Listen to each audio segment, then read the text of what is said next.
What is the way of this? Chalo seekhe. What is the way of that? Chalo seekhe. What is the way of this? Chalo seekhe tariqa. Alhamdulillahi Rabbil Alamin wassalatu wassalamu ala sayyidil anbiya'i wal mursalin amma ba'd fa'udhu billahi minash shaitanir rajim bismillahir rahmanir rahim assalatu wassalamu alayka ya Rasulallah wa ala alika wa ashabika ya Habiballah assalatu wassalamu alayka ya Nabiyallah wa ala alika wa ashabika ya Nurallah আল্লাহ তাআলার প্রিয় ও শেষ নবী জনাবে মুহাম্মদ আরবি সাল্লাল্লাহু তাআলা আলাইহি ওয়া আলিহি ওয়াসাল্লাম ইরশাদ করেন, কিয়ামতের দিন আমার সবচেয়ে নিকটবর্তী সেই ব্যক্তি হবে যে আমার উপর তোমাদের মধ্যে অধিক দরুদে পাক পড়বে। সাল্লু আলাল হাবিব সাল্লাল্লাহু তাআলা আলা মুহাম্মদ সাল্লাল্লাহু আলাইহি ওয়াসাল্লাম সালাতাম ওয়া সালামান আলাইকা সাইয়্যিদি ইয়া রাসূলুল্লাহ। মাদানী চ্যানেলের দর্শক শ্রোতা, যদি আমি আপনাদেরকে কিছুটা ইতিহাসের ব্যাকগ্রাউন্ডের দিকে নিয়ে যাই, আপনারা কিছুটা ধারণা করুন। সময় ছিল ২ হিজরি সন এবং তারিখ ছিল ১৭ই রমজান এবং দিনটি ছিল জুমার দিন। নবী আকরাম নূরে মুজাসসাম সাল্লাল্লাহু আলাইহি ওয়াসাল্লামের জন্য প্রাণ উৎসর্গকারীদের সংখ্যা ছিল ৩১৩ এবং তাদের নিকট যে যুদ্ধের সরঞ্জাম ছিল সেটার কিছুটা বিস্তারিতভাবে শ্রবণ করুন। ২টি ঘোড়া, ৭০টি উট, ৬টি জেরা অর্থাৎ যুদ্ধের পোশাক ছিল ৬টি, ৮টি তরবারি ছিল এবং মুসলিম সৈন্যদের নিকট এই সরঞ্জামগুলো ছিল এবং অপরদিকে কাফির সৈন্য সংখ্যা ছিল ১০০০, যাদের নিকট ছিল ১০০টি ঘোড়া, ৭০০ উট এবং অসংখ্য যুদ্ধের হাতিয়ার ছিল, অর্থাৎ যুদ্ধের সরঞ্জামও কম ছিল না। আল্লাহ আল্লাহ। এবং তাদের অবস্থা এমন ছিল যে তারা যেখানে তাঁবু লাগাতো, অবস্থান করত, তারা সেখানে উট জবাই করত, উটের গোশত বানাতো, বহু সরঞ্জাম নিয়ে তারা আসছিল যেন মুসলমানদেরকে আল্লাহ আল্লাহ অস্তিত্বের পাতা থেকে মুছে দেওয়ার জন্য মাআযাল্লাহ তারা বের হয়েছিল। এবং রেজাল্ট কি হলো?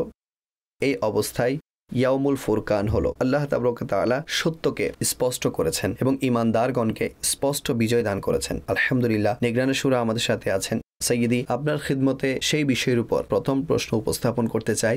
আমাকে বলুন, সেই বিষয়টা কি ছিল যেটা এত অল্প সংখ্যক সরঞ্জাম থাকা সত্ত্বেও ঈমানদারগণকে আল্লাহ আল্লাহ এত বিশাল সৈন্যবাহিনীর সাথে যুদ্ধ করার জন্য উৎসাহিত করল? সেটা কি ছিল? আলহামদুলিল্লাহি রাব্বিল আলামিন ওয়াসসালাতু ওয়াসসালামু আলা খাতামিন নবিয়্যিন। এর আগে একটি প্রশ্ন এমন দাঁড়ায় যে এই দিনে আপনি যে সংখ্যা বলেছেন ঘোড়ার, তরবারির এবং এমন আরও যত যুদ্ধের সরঞ্জাম থাকে, ওয়ার ইকুইপমেন্টস, মূলত এগুলো এত সামান্য কেন ছিল? জি, এর কয়েকটি কারণ বর্ণনা করা যেতে পারে। একটি কারণ হচ্ছে তারা যুদ্ধের উদ্দেশ্যে যায়নি। দেখুন, আমিও যখন এখানে এসেছি তখন মানসিকভাবে তৈরি হয়ে এসেছি, আমাকে বয়ান করতে হবে। তারা অন্য কোনো উদ্দেশ্যে মদিনা থেকে যাত্রা করেছিল, রাইট? জি। এবং সেই পরিস্থিতির পরিবর্তন হয়ে যায়। জি। যখন পরিস্থিতি পাল্টে যায় এবং ওদিক থেকে কাফেররা প্রস্তুত হয়ে বলে, আজ আমরা মুসলমানদেরকে ধূলিসাৎ করে ফেলব। জি।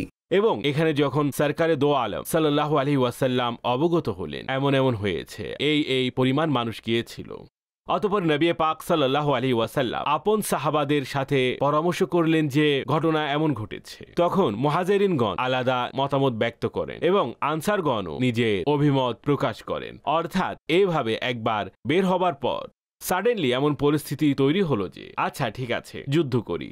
তো তাদের সকলের নবী পাক সাল্লাল্লাহু আলাইহি ওয়াসাল্লাম এর আনুগত্য অনুসরণেরই ফলাফল এটি, নাম্বার ১। দ্বিতীয়ত, ইসলাম এবং দ্বীনের তরে কুরবান হওয়া, সুফল এটি। যাই হোক, আমি আপনার প্রশ্নের উত্তরে যাই। অর্থাৎ এই যে এত বড় ঘটনা ঘটেছে এবং এভাবে মুসলমানদের এত বড় বিজয় ফাতাহ লাভ হয়েছে, এর কারণ লিখা হয়েছে কিতাবের মধ্যে। দেখুন, সবচেয়ে গুরুত্বপূর্ণ কারণ নিয়ে আমরা যদি বলি সেটা ঈমান। হাই হাই, ঈমানের সাথে ইখলাস। সুবহানাল্লাহ। ওনারা কামিল ঈমানদার ছিলেন এবং ওনারা নিজ উদ্দেশ্যে একনিষ্ঠ ছিলেন। ওনাদের মাকসাদ কেবল আল্লাহ পাকের দ্বীনের শ্রেষ্ঠত্ব এবং দ্বীনের খিদমত করা এবং দ্বীনের কাজ ছিল। ঠিক। এবং প্রিয় আকা সাল্লাল্লাহু আলাইহি ওয়াসাল্লামের আনুগত্য ও অনুসরণ করা, অর্থাৎ রসুল যা বলেছেন আমরা তাই করব। এরপর আমরা যদি বদর যুদ্ধের কথা বলি, তাহলে এইসবের পাশাপাশি আল্লাহ পাকের সাহায্য, প্রিয় নবী সাল্লাল্লাহু আলাইহি ওয়াসাল্লামের বিশেষ দোয়া, এটাও এখানে সফলতার খুবই গুরুত্বপূর্ণ বিষয়। অর্থাৎ আল্লাহ পাকের যে সাহায্য করা, এটা কেবলই সাহায্য ছিল। যখন আল্লাহ পাকের সাহায্য আসে সেটা তো বাস আল্লাহরই সাহায্য। জি, কুরআনে পাকে আছে, ওয়াইলামু আন্নাল্লাহা মাআল মুত্তাকিন। জেনে নাও যে আল্লাহ পাক মুত্তাকিদের সাথে আছে। সাহাবীদের চেয়ে মুত্তাকি কে আছে? এর তাফসিরে লিখেছে যে আল্লাহ পাক যখন মুত্তাকিদের সাথে আছেন তখন তাদের সাহায্য করেন এবং সফলতা দান করেন। অর্থাৎ যখন আল্লাহ পাকের সাহায্য আসে তখন সফলতা এতেই। যখন আল্লাহ পাক সাথে থাকেন তখন সফলতাও পাওয়া যায়। তবে সাহায্য কেন পেয়েছেন এটা খুবই, অর্থাৎ আমাদেরকে জানতে হবে। তো সেই সাহায্য ও খুবই চমৎকার সফলতার কারণ হয়েছে। অর্থাৎ যখন প্রথমে সৈন্যরা এগোলো তখন মাটিতে পা ধসে যাচ্ছে, দাঁড়িয়ে থাকা কষ্টকর হচ্ছে। কি সাহায্য এসেছে?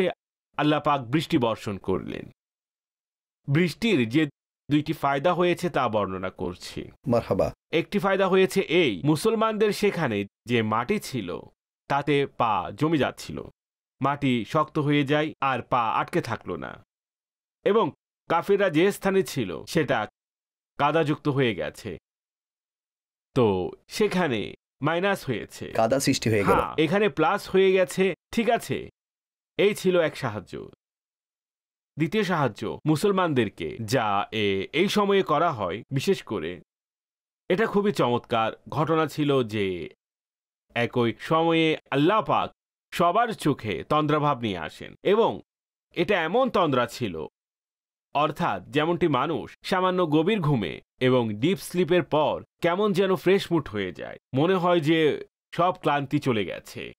তো আল্লাহ পাকের ইচ্ছায় অনেকের সাথেও বর্তমানে এমন ঘটে যে খুব ক্লান্ত লাগছে, তখন কয়েক মিনিটের হালকা ঘুম হলে তখন মনে হবে যেন আপনি ফ্রেশ হয়ে গেছেন। অবশ্য এটি তাদের জন্য আল্লাহ পাকের বিশেষ সাহায্য ছিল। সুতরাং এই একই সময়ে সবার চোখে নিদ্রা চলে আসা, এটি খুবই চমৎকার সাহায্যের বিষয় ছিল, বৃষ্টির চমৎকার সাহায্যের বিষয় ছিল। অতঃপর আল্লাহ পাক প্রথমে 1000, এরপর 3000 আর শেষে 5000 ফিরিস্তার মাধ্যমে আল্লাহ পাক তাদের সাহায্য করেছেন। সুবহানাল্লাহ। এবং ফিরিস্তারা এসে রীতিমতো যুদ্ধে অংশ নিয়েছে এবং কাফিরদের জাহান্নামে পাঠিয়ে দিয়েছে। এই গেল। অতঃপর যে বিশেষ কথা আমি যা বলতে চাই তা রাসূল আকরাম সাল্লাল্লাহু আলাইহি ওয়াসাল্লামের দোয়া এবং ওনার অবস্থা। তিনি যখন কাফিরদের এই সৈন্যবাহিনীর হিসাব করলেন যে তারা সংখ্যায় বিশাল পরিমাণ, অতঃপর ওনার যেসব সাহাবায়ে কিরাম আলাইহিমুর রিদওয়ানগণের সাথে থাকা সরঞ্জামের অবস্থা দেখলেন, তিনি রবের নিকট আরজ করলেন, ইয়া আল্লাহ, আজকে যদি এই মুষ্টিময় মুসলমান নিঃশেষ করে দেওয়া হয় তবে জমিনে তোমার ইবাদতকারী কেউ থাকবে না। এটা এমন আকুল আবেদন ছিল এবং আল্লাহর দরবারে এমন দোয়া ছিল। তখন একটি আশ্রয়স্থান ছিল রাসূল আকরাম সাল্লাল্লাহু আলাইহি ওয়াসাল্লাম, যার নিচে বিশ্রাম নিয়েছিলেন। তো সেই স্থানে যখন প্রিয় নবী সাল্লাল্লাহু আলাইহি ওয়াসাল্লাম দোয়া করছেন, এমনকি চাদর মুবারক ওনার বরকতময় কাঁধ হতে নিচে তশরিফ নিয়ে আসলো। এমন পরিমাণ মগ্ন ছিলেন হুজুর দোয়ার মধ্যে। তো এমন সাহায্য আসতে থাকলো, এমন সাহায্য আসতে থাকলো।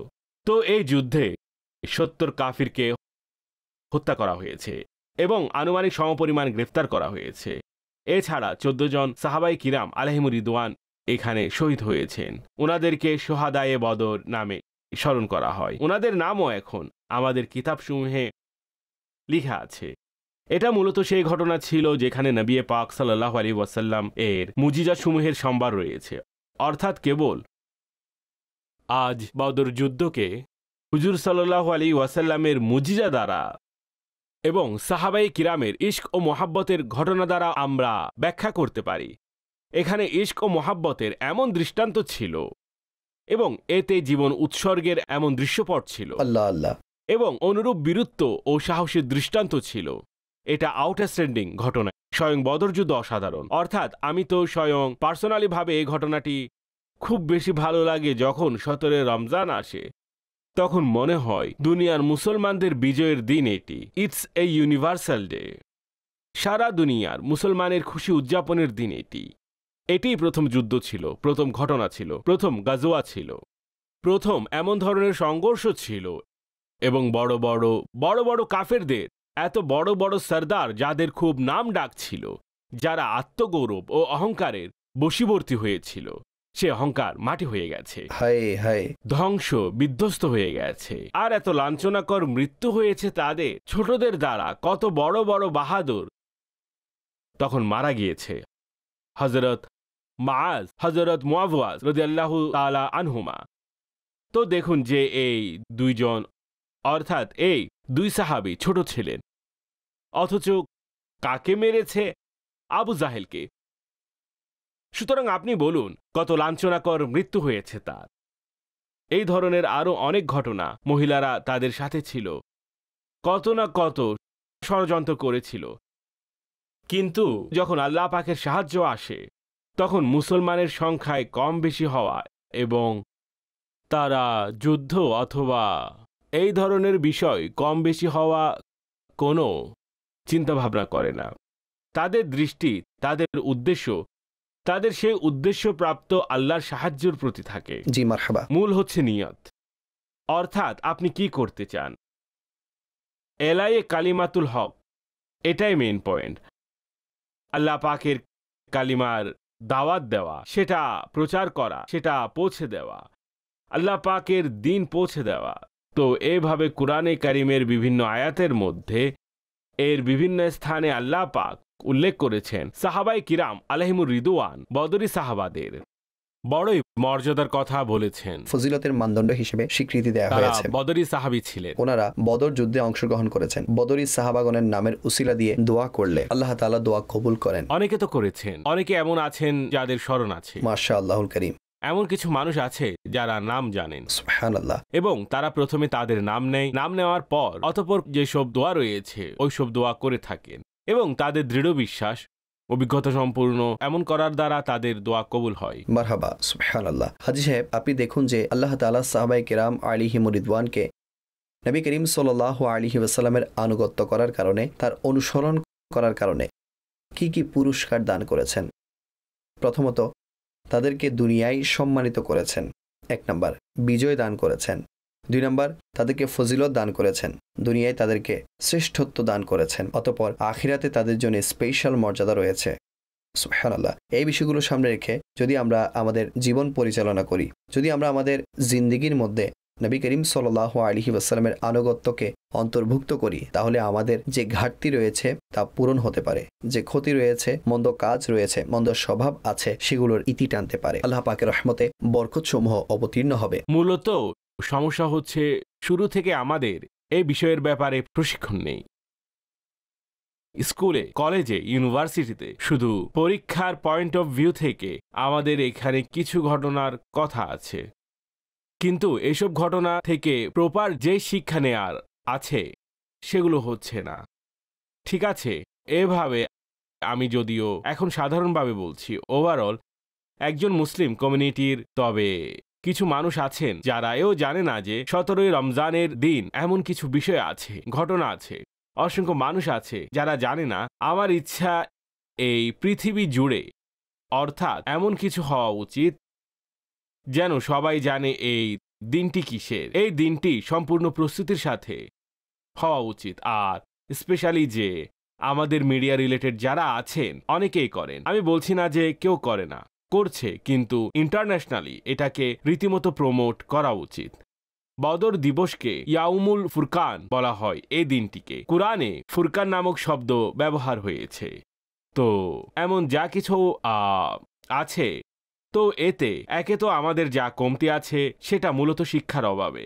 আমরা যদি এখান থেকে নিজ জাতিকে শিক্ষা দেই, নাম্বার 1 আপন রবের উপর ভরসা, দ্বিতীয়ত নবী পাক সাল্লাল্লাহু আলাইহি ওয়াসাল্লামের উপর ভরসা, আল্লাহ ও রসুলের উপর তাদের যে ভরসা, আনসারগণ উঠে যেভাবে নিজের বক্তব্য দিয়েছিলেন, আমাদের থেকে কি এটা শুনতে চান? তারা যখন নিজের ত্যাগের ব্যাপারে বর্ণনা করেছেন, আমরা আপনাকে কিভাবে ছাড়ব? মুহাজির সাহাবায়ে কিরাম আলাইহিমুর রিদওয়ান যখন নিজের কথা বললেন, এইসব আলোচনা আমরা যদি ওই সময়ে পড়ি, বদর যুদ্ধের ক্ষেত্রে নবী পাক সাল্লাল্লাহু আলাইহি ওয়াসাল্লামের খুতবা আছে। সেখানে বদরের যুদ্ধের ময়দানে আমি সম্ভবত গত বছর রজব মাসে বা অন্য মাসে প্রথমবার বদর প্রান্তরে গিয়েছি। এর আগেও সফর করেছি, কিন্তু এমন সুযোগ হয়নি যে বদর প্রান্তরে যেতে পারবো।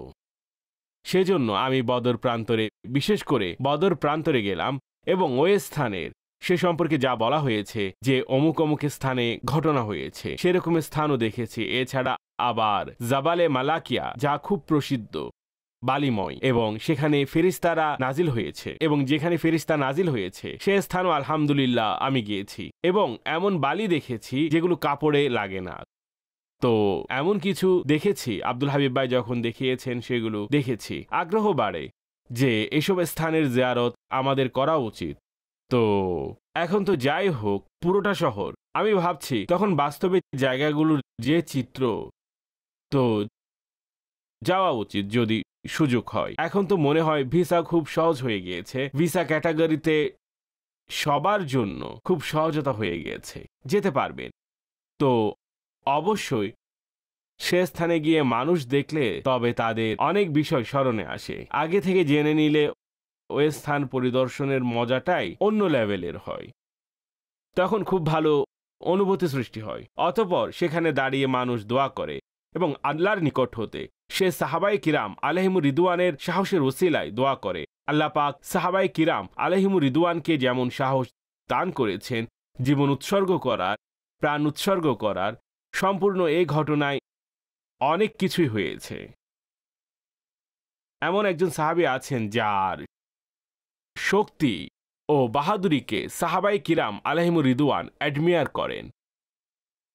সাহাবায়ে কিরাম বলেন যে গোটা এই ময়দানের মধ্যে বিশেষ একটি স্থান ছিল যেখানে সবচেয়ে বেশি রিস্ক ছিল। তো মূলত সে স্থানে কায়েম থাকা, এটাই সর্বাধিক সাহস ও বীরত্বের কাজ ছিল, খুব দুঃসাহসের কাজ ছিল। আর সে স্থান হচ্ছে যেখানে হুজুর সাল্লাল্লাহু আলাইহি ওয়াসাল্লাম অবস্থান করেছিলেন।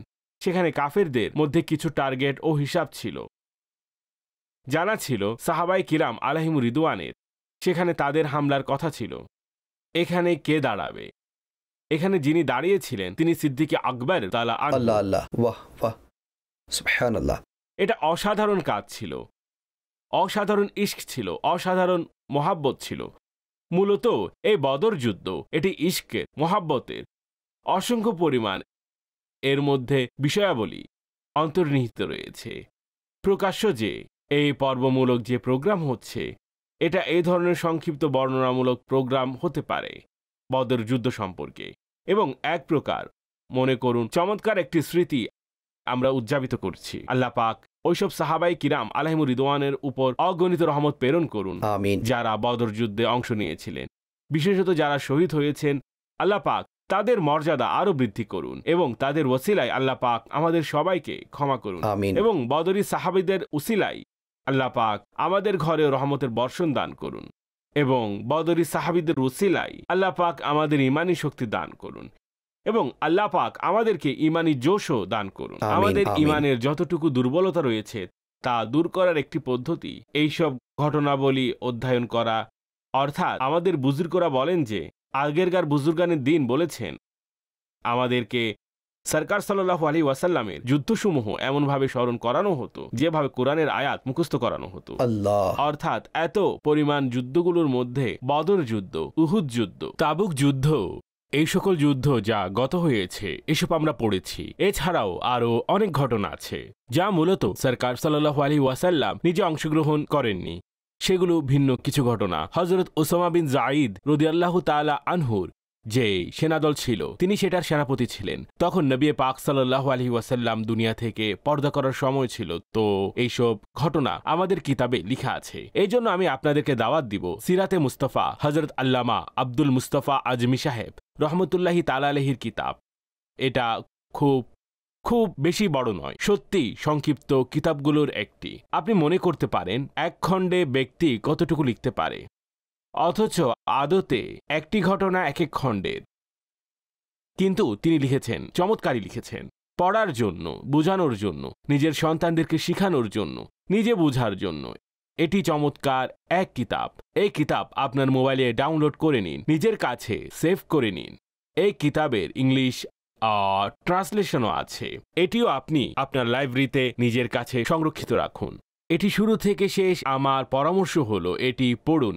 ইনশাআল্লাহ তাআলা অনেকগুলো ইলম আমাদের নসিব হবে। মারহাবা। হযরত আয়েশা সিদ্দিকা তৈয়বা তাহেরা রাদিয়াল্লাহু তাআলা আনহা উম্মুল মুমিনিন, যদি ওনার সিরাত লক্ষ্য করা হয় এবং ওনার সিরাতের বিভিন্ন দিকগুলো লক্ষ্য করা হয়, খানা হামা আফতাবাস এর ন্যায় আপনি যে দিক দেখবেন অতুলনীয়, অসাধারণ।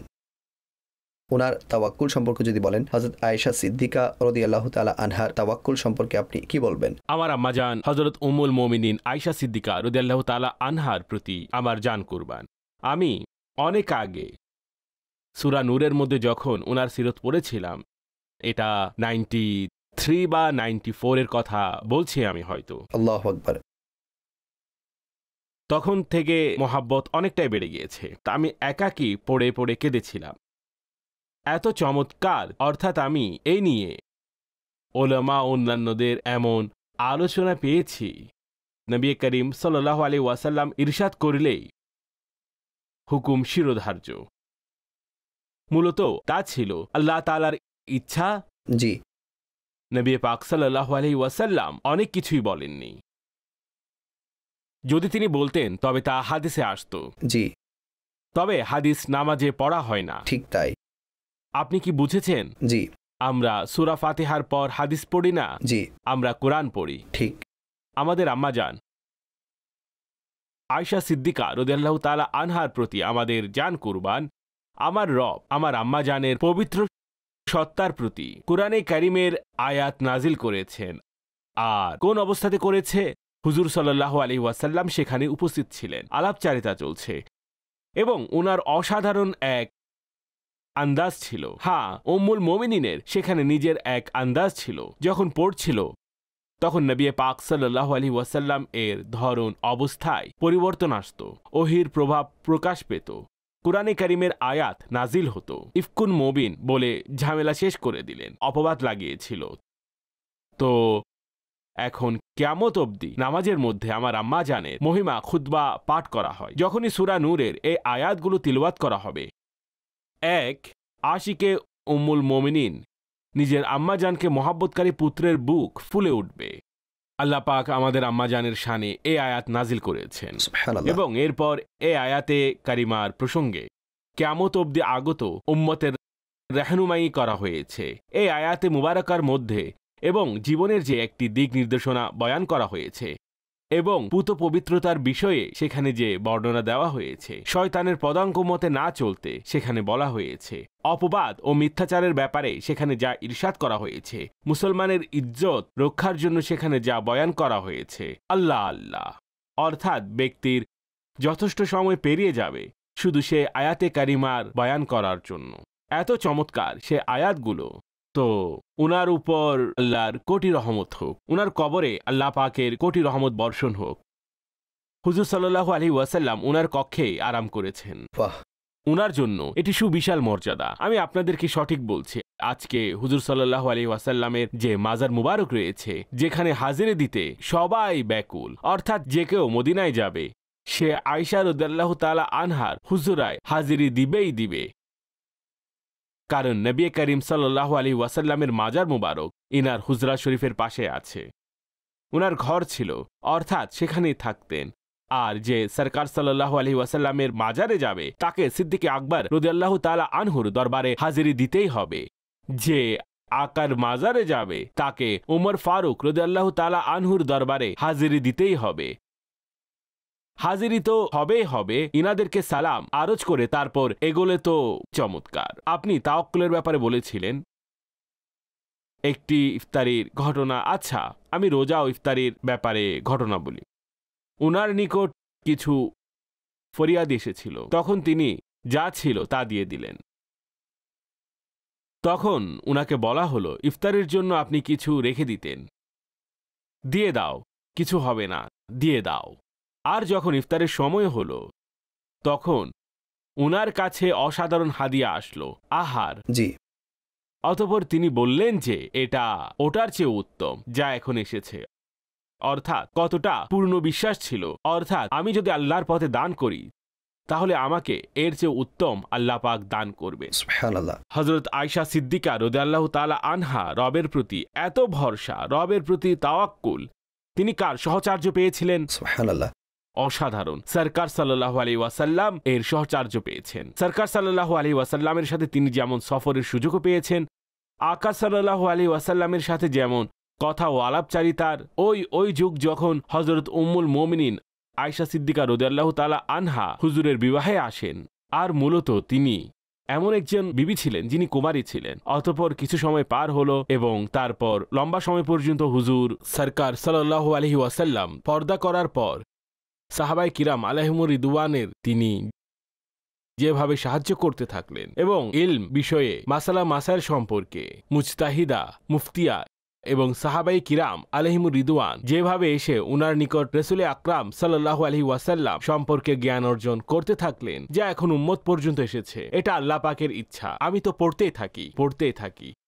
বয়সে যে সময়ে হযরত আয়েশা সিদ্দিকা রাদিয়াল্লাহু তাআলা আনহা সরকার সাল্লাল্লাহু তাআলা আলাইহি ওয়াসাল্লামের বিবাহে এসেছেন, ঘর সংসারে এসেছেন, রাসূল পাক সাল্লাল্লাহু আলাইহি ওয়াসাল্লাম এত সময় পর পর্দা করে। যাই হোক, এই সময় পর তিনি থাকলেন এবং এই সময় পর্যন্ত সাহাবায়ে কিরাম আলাইহিমুর রিদওয়ান যেভাবে ওনার থেকে ফায়দা হাসিল করতে থাকলেন, এগুলো যখন কিতাবে পড়ি তখন আল্লাহ পাকের শান এর উপর বান্দা বলে সুবহানাল্লাহি ওয়া বিহামদিহি সুবহানাল্লাহিল আযীম।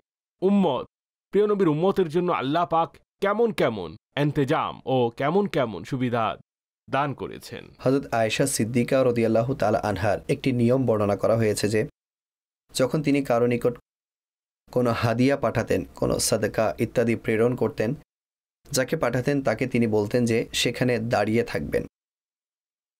অতঃপর দেখবেন যে তিনি সেখান থেকে কি দোয়া দিচ্ছেন বা করছেন। অতঃপর সেখান থেকে যে দোয়া করা হতো এবং যখন তার নিকট আসতেন তখন তিনিও সেই রকম দোয়া করতেন। যখন তাকে জিজ্ঞাসা করা হলো যে আপনি এভাবে কেন করেন, তখন তিনি ইরশাদ করেন, এটা এজন্য করছি যেন দোয়ার বিনিময়ে দোয়া হয়ে যায় এবং যে সাদকা দিয়েছি তা আল্লাহর ওয়াস্তে অবশিষ্ট থাকে। এভাবে আল্লাহর সন্তুষ্টির জন্য কাজ করা আমাদের দৈনন্দিন জীবনে কিভাবে আসবে? এটা ওনার সিরত পাঠ করার দ্বারা তৈরি হবে। সিরত ও সহচর্য অধ্যয়ন করুন এবং সাহচর্য অবলম্বন করুন। তো এই বিষয়গুলো আপনি যখন কাউকে করতে দেখেন তখন আপনার ভরসা বৃদ্ধি পায়। ইনার সাথে হয়েছে তো আমার সাথেও হবে ইনশাআল্লাহ। যেহেতু সাহচর্য খুবই সামান্য, না থাকার মতোই, অধ্যয়ন তো নেই, বস্তুজগত আমাদের শিরায় শিরায় প্রবাহিত হচ্ছে। ব্যাস সর্বসময় ভীতি, সর্বদা ভীতি, এমন হবে তেমন হবে। মানুষ যখন আল্লাহর জন্য বাঁচবে তখন আল্লাহর উপর ভরসা করা উচিত যে কিছু হবে না, আল্লাহ পাক তার সাহায্যকারী। উম্মুল মুমিনিন সাইয়্যিদাতুনা আয়েশা সিদ্দিকা রাদিয়াল্লাহু তাআলা আনহা নবী পাক সাল্লাল্লাহু আলাইহি ওয়াসাল্লাম এর মুহাব্বতের এমন একটি কথা বলতে চাই। তিনি এমন আশা করতেন যে তিনি আশা ব্যক্ত করেন যে আকা, আমি সেখানেও আপনার সাথে থাকতে চাই। আল্লাহ আল্লাহ, অসাধারণ না? সেখানেও আপনার সাথে থাকতে চাই। তখন নবী পাক সাল্লাল্লাহু আলাইহি ওয়াসাল্লাম পদ্ধতি ইরশাদ করেছিলেন কাপড় সম্পর্কে, খাবার সম্পর্কে। পরের দিনের জন্য খাবার সঞ্চয় করে রাখবে না। আমার আকা সাল্লাল্লাহু আলাইহি ওয়াসাল্লাম খুবই জুহুদ ও তাকওয়ার ব্যাপারে উনাকে নসিহত করেছেন এবং বর্ণনা এসেছে যে তিনি যতদিন পৃথিবীতে ছিলেন ততদিন এই নসিহতের উপর আমল করেছেন। উনার খুবই ক্লিয়ার মাইন্ড ছিল। আমি হুজুর সাল্লাল্লাহু আলাইহি ওয়াসাল্লামের সাহচর্য সেখানেও পেতে চাই, আকা সাল্লাল্লাহু আলাইহি ওয়াসাল্লামের সান্নিধ্য সেখানেও চাই।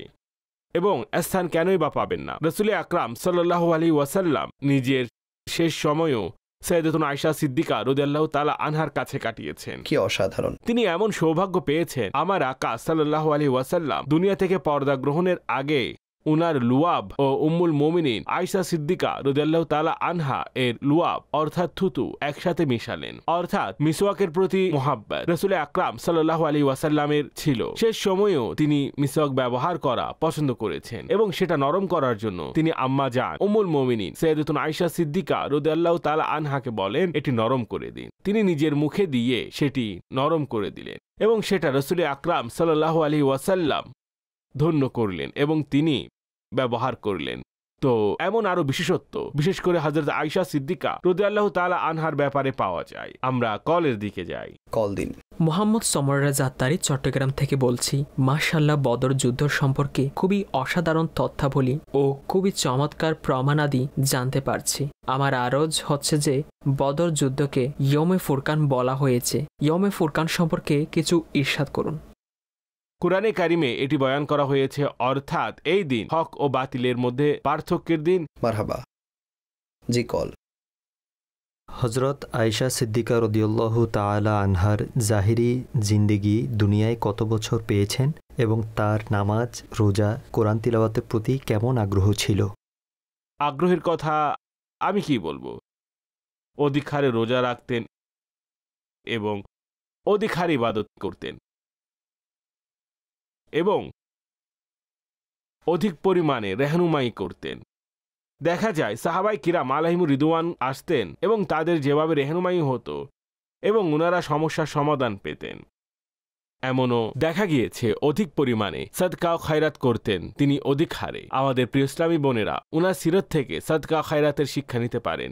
এটি যদি আপনি নিতে চান, আমাদের ইসলামী বোনেরা ইবাদত শিখতে চাইলে উনার সিরত থেকে শিখেন। রোজার কথা হলে সেটাও নিতে পারেন। জুহুদ ও তাকওয়া নিতে চাইলে উনার সিরত থেকে নিতে পারেন। তিনি আবিদা, তাহিরা, অনেক কিছুই উনার সিরাতের মধ্যে রয়েছে। যদি আমাদের ইসলামী বোনেরা উনার সিরাত থেকে উপকৃত হওয়ার আগ্রহ পোষণ করে, তবে ইনশাআল্লাহ উনার সিরাত থেকে অনেক সংখ্যক ফায়দা হবে। আমাদের সমস্যা হচ্ছে আমরা পড়লে তখন আমাদের ব্যাস ফজিলত পড়ে, একটু মজা তো লাগে, তবে সে ফাজিলতকে নিজের জীবনের অংশ করতে হবে। তখনই আপনি জীবনের পার্থক্য দেখবেন।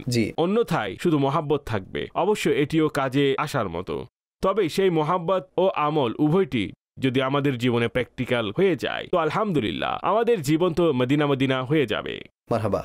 হাজী সাহেব, উম্মুল মুমিনিন রাদিয়াল্লাহু তাআলা আনহা গরমের দিনগুলোতেও নফল রোজা রাখতেন।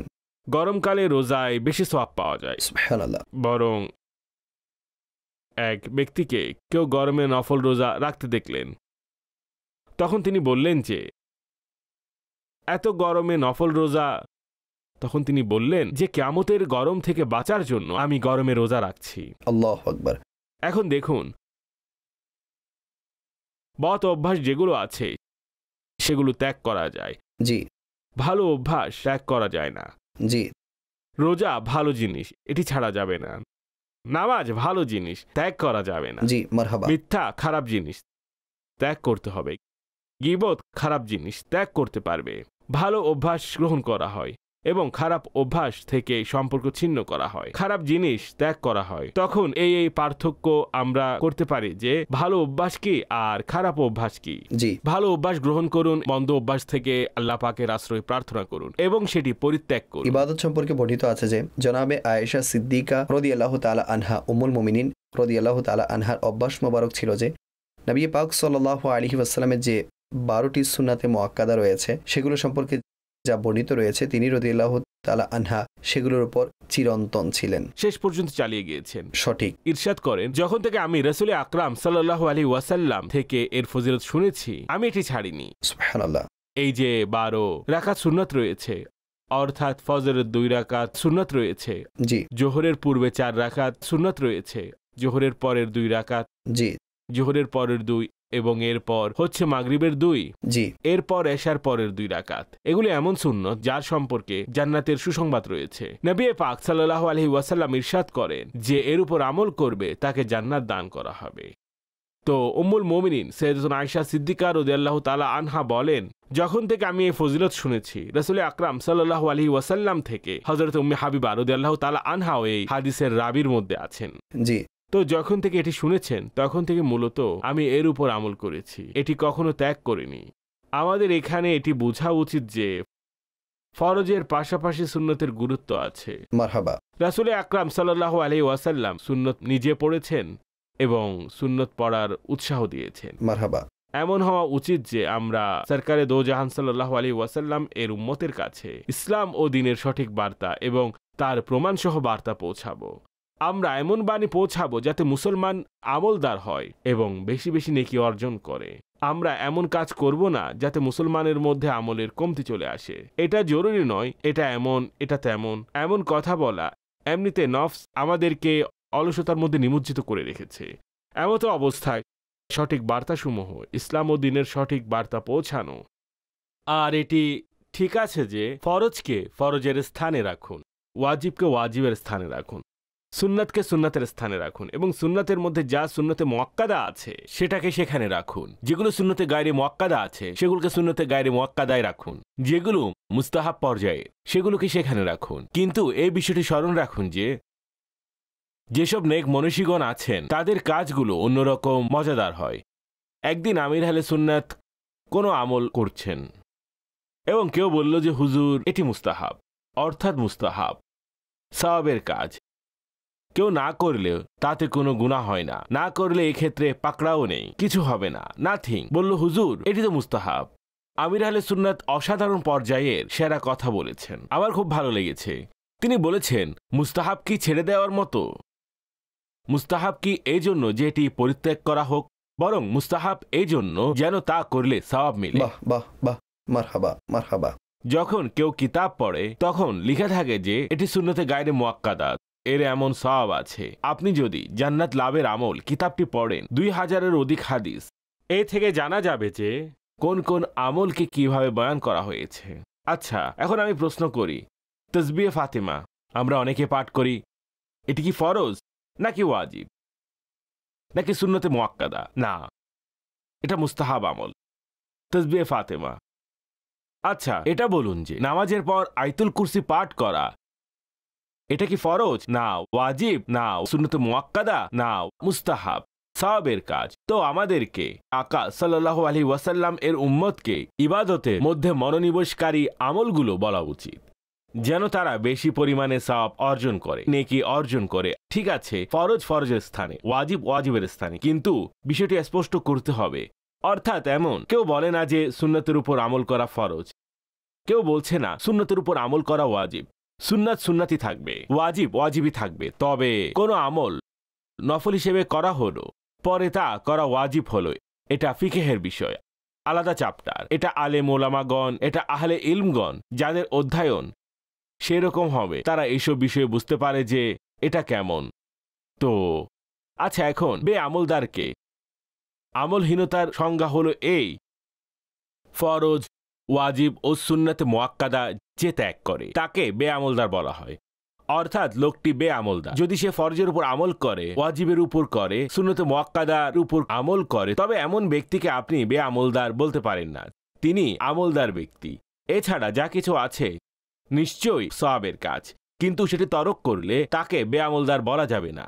তো এইসব কিছু যা ইলম এর সাথে সম্পর্কিত, এতে ফিকের আলোচনা আছে, ফজিলতের আলোচনা আছে। আর সত্যি কথা বলতে এতে সিরাতে রাসূল সাল্লাল্লাহু আলাইহি ওয়াসাল্লামে বাণী বিদ্যমান রয়েছে। আকা সাল্লাল্লাহু আলাইহি ওয়াসাল্লাম আপন উম্মতকে যা পালন করতে বলেছেন এবং যে পথে চলার ব্যাপারে বলেছেন, একে তো এটি সাহাবায়ে কিরামও করেছেন, আউলিয়ায়ে কিরামও করেছেন। এখন আমি যেতে যেতে একটি কথা বলি, আমরা কুদরি শরীফ পড়ছিলাম, আমাদের উস্তাদ সাহেব কুদরি পড়াচ্ছিলেন, এটি আরবিতে, ফিকের মূল ইবারতের কিতাব, এবং এটি যারা দরস নিজামি করে থাকে তাদের অবশ্যই এই কিতাব পড়তেই হবে। আমাদের উস্তাদ সাহেব কুদরি পড়াচ্ছিলেন, আমার উস্তাদ মুফতি আমিন সাহেব রহমতুল্লাহি তাআলা আলাইহি, আল্লাহ উনার কবরে রহমত বর্ষণ করুন, আমাদেরকে কিতাব পড়াতে পড়াতে খুব চমৎকার কথা বলেছেন। আমি শেষ পর্যন্ত আপনাদেরকে এই কথা শেয়ার করছি। তিনি বলতেন যে কুদরি প্রণেতা যখন কুদরি লিখেছেন, তিনি লিখতেন ফরজ আদায় হয়ে গেছে, ফরজ আদায় হয়ে গেছে, অর্থাৎ ওনার কাজ হয়ে গেছে। তিনি বললেন ইনি ভালো করে জানতেন যে আমল সম্পূর্ণ হয়ে গেছে। কিন্তু যখন এই ধরনের বুজুর্গদের সিরাত পড়া হয় তখন ফরজের পাশাপাশি ওয়াজিব, সুন্নাত, মুস্তাহাবের আমলও তারা করে। অর্থাৎ তারা এটাই জানতেন যে ফরজ কিভাবে আদায় হয়ে যায়, কিন্তু ওনাদের জীবনের মধ্যে অন্যান্য ইবাদতে ওনারা প্রচুর সময় দিয়েছেন। মারহাবা। ওনাদের বলার কারণে তো আমরা জানতে পারলাম। ঠিক।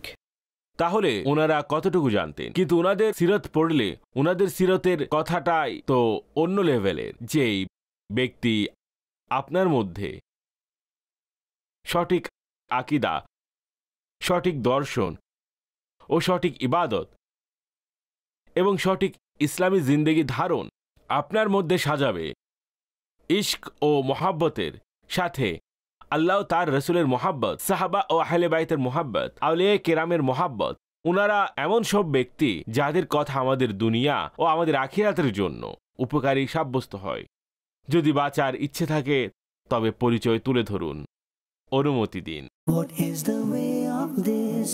Chalo seekhe. What is the way of that? Chalo seekhe. What is the way of this? Chalo seekhe tariqa.